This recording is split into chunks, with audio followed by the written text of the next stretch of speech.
क्या हो अगर दुनिया से इस्लाम धर्म का खात्मा हो जाए? सुनकर आपको काफी शौक लगा होगा कि भला ये कैसे हो सकता है। इस्लाम तो धीरे धीरे अपना विस्तार करता जा रहा है, पर दोस्तों इस्लाम धर्म जितना ज्यादा बड़ा है इसके रहस्य भी उतने ही ज्यादा गहरे हैं। और इन सब की शुरुआत होती है उसे शहर से जिसे इस्लाम धर्म में ज्यादा पवित्र माना जाता है। हम बात कर रहे हैं मक्का की, जहां पर काबा मौजूद है। दोस्तों काबा वही जगह है जहां लोग हज करने जाते हैं। ऐसे में यहाँ क्या होता है, कैसे होता है, क्या है इस्लाम धर्म की पूरी सच्चाई, आज के इस वीडियो में मैं आपको बताने वाला हूँ। बस मेरे साथ वीडियो के अंत तक बने रहें, क्योंकि इस वीडियो में हम वो राज भी खोलेंगे जिसमें ये दावा किया जा रहा है कि मक्का शहर में स्थित काबा के ऊपर दूध चढ़ाने से भगवान शिव मुसलमानों की कैद से बाहर हो जाएंगे। तो क्या है पूरा राज, चलिए जानते हैं। दोस्तों इस्लाम धर्म की शुरुआत मक्का शहर से होती है। इसी वजह से इस शहर की बहुत मान्यताएं हैं और ये शहर इसलिए भी खास है क्योंकि हर मुसलमान मक्का में स्थित काबा की तरफ मुंह करके ही नमाज पढ़ता है। काबा का निर्माण इस्लाम धर्म के पहले पैगंबर कहे जाने वाले इब्राहिम ने करवाया था। दोस्तों कहा जाता है कि जब अल्लाह ने हजरत इब्राहिम को उनके सपने में जाकर उनके बेटे की बलि देने को कहा तो वो खुशी खुशी अपने बुढ़ापे के इकलौते सहारे को अल्लाह के नाम पर न्यौछावर करने को तैयार हो गए। अल्लाह ने जब इब्राहिम का समर्पण देखा तो उन्होंने इब्राहिम के बेटे की जगह एक बकरी के बच्चे की बलि स्वीकार कर ली और उसी दिन से इस्लाम धर्म में बकरा ईद मनाया जाता है, जिसमें अल्लाह को बकरी की बलि देकर अपने सभी बुरे कामों से लोग मुक्ति पाते हैं। इसके बाद इब्राहिम ने अपने बेटे इस्माइल के साथ मिलकर काबा का निर्माण किया और इस्लाम धर्म का प्रचार प्रसार शुरू कर दिया। काबा को अल्लाह का घर भी कहा जाता है। दोस्तों कहा जाता है कि मक्का के जिस जगह पर काबा मौजूद है ठीक उसी के ऊपर जन्नत में एक और काबा मौजूद है जिसे बैतुल्लाह यानी अल्लाह का घर कहा जाता है। इस्लाम धर्म में यह मान्यता है कि बैतुल्लाह में हर रोज 70,000 फरिश्ते जाकर आराधना करते हैं। वहीं अगर हम धरती के काबा की बात करें तो यहाँ 40 फीट लंबा और 30 फीट चौड़ा एक क्यूब नुमा आकार है जिसे ग्रेफाइट, काले पत्थर और सोने से बनाया गया है।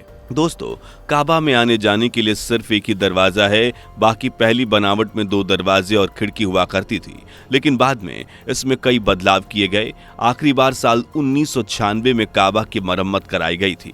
इसके बाद से यह ऐसे ही चमचमाता खड़ा है। वैसे आपको यह जानकर आश्चर्य होगा कि काबा के पूर्वी कोने में पत्थर लगा है जिसे हजरे अस्वद कहा जाता है। इस्लाम धर्म में यह मान्यता है कि हज यात्रा के दौरान जो भी मुसलमान इस काले पत्थर को चूमता है उसके सभी गुनाह माफ हो जाते हैं। कहा जाता है कि यह पत्थर जन्नत से उतरा हुआ पत्थर है। जब यह पत्थर जन्नत से धरती पर आया तो उसका रंग दूध की तरह बिल्कुल सफेद था, लेकिन हज के दौरान हाजियों के चूमने के कारण लोग के गुनाह से इसका रंग धीरे धीरे काला पड़ गया।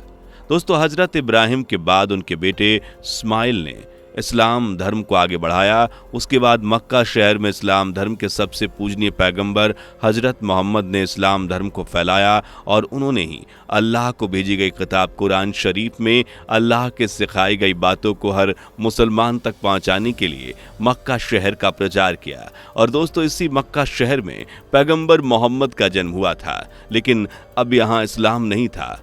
उससे पहले दूसरे धर्म के लोग यहाँ रहते थे और वो मूर्तियों की पूजा किया करते थे।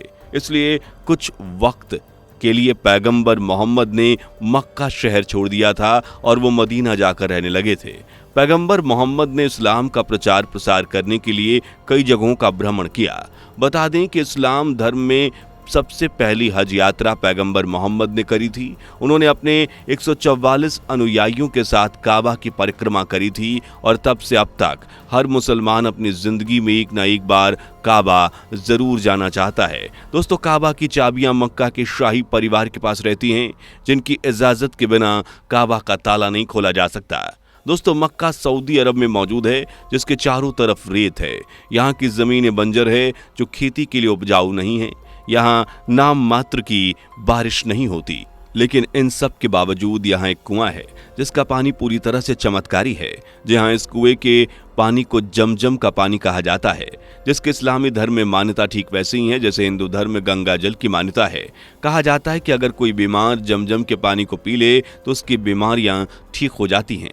इंसान के हर दुख हर कष्ट का निवारण ये पानी कर देता है। लेकिन ये पानी इतना ताकतवर कैसे है, इसे लेकर वैज्ञानिक भी हैरान हैं, क्योंकि एक तरफ तो इस पानी के क्रिस्टल बहुत ही ज्यादा यूनिक हैं और इस पानी में कई सारी न्यूट्रिशंस चीजें मौजूद हैं, लेकिन अगर इन सब को साइड कर दिया जाए तो एक सवाल ये भी खड़ा होता है कि रेगिस्तान जैसे बंजरे इलाके में इतना सारा पानी कहां से आया। अब इसके पीछे भी एक कहानी है। जब हजरत इब्राहिम अपनी बीबी और बेटे को रेगिस्तान में छोड़ देते हैं तो बेटा इस्माइल प्यास से अपनी एड़ियां रगड़ने लगता है और उसके बाद चमत्कार होता है, क्योंकि जिस जगह पर नन्हा इस्माइल एड़ियां रगड़ता है वहीं से पानी का फव्वारा आने लगता है और वही जगह जमजम के पानी के कुएं के रूप में आज जानी जाती है।